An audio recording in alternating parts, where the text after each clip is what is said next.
ക്രിക്കറ്റിൽ നമ്മൾ എപ്പോഴും ആസ്വദിക്കുന്നത് തിരിച്ച് വരവുകളുടെ കഥകളാണ്.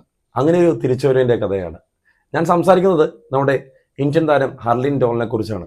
ഇപ്പോൾ നടക്കുന്ന WPL മത്സരത്തിൽ അവർക്ക് മോശമായ ഒരു ഇമ്പാക്റ്റ് ഉണ്ടാകുന്നു. ഒന്നുമല്ല, മിനിയാന്ന് നടന്ന മത്സരത്തിൽ ഡൽഹി ക്യാപിറ്റൽസിനെതിരെ അവർക്ക് കാര്യമായി ഒന്നും ചെയ്യാൻ സാധിച്ചില്ല എന്ന് ടീം മാനേജ്മെന്റിന് തോന്നുന്നു. പക്ഷേ എനിക്കത് തോന്നിയില്ല. കാരണം ആ സ്കോർ കാർഡ് കണ്ടാൽ അറിയാം.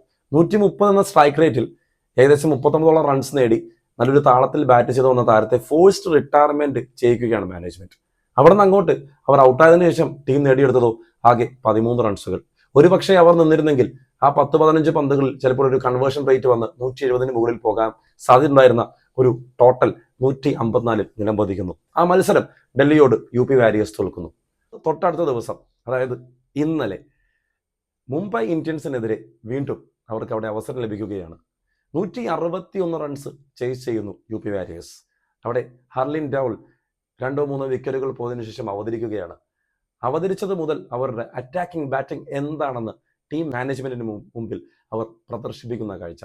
ഹർലിൻ ഡൗളിന്റെ മികച്ച ഇന്നിങ്സ് കൊണ്ട് അവർ നേടിയെടുത്തത് ഗംഭീരമായ വിജയമാണ്. നേരിട്ട ആദ്യ 3 പന്ത് തന്നെ ബൗണ്ടറി കരസ്ഥമാക്കി തുടർക്കഥയായിരുന്നു അവർ അറ്റാക്ക് ഇന്റന്റ്. അവിടെ നിന്ന് അങ്ങോട്ട് കാര്യങ്ങൾ അവരുടെ വരുതിയിലായിരുന്നു. 60 മുകളിൽ റൺ സ്കോർ ചെയ്തത് ടീം മാനേജ്മെന്റിന് ശരിക്കും പറഞ്ഞാൽ ഒരു മറുപടിയായിരുന്നു.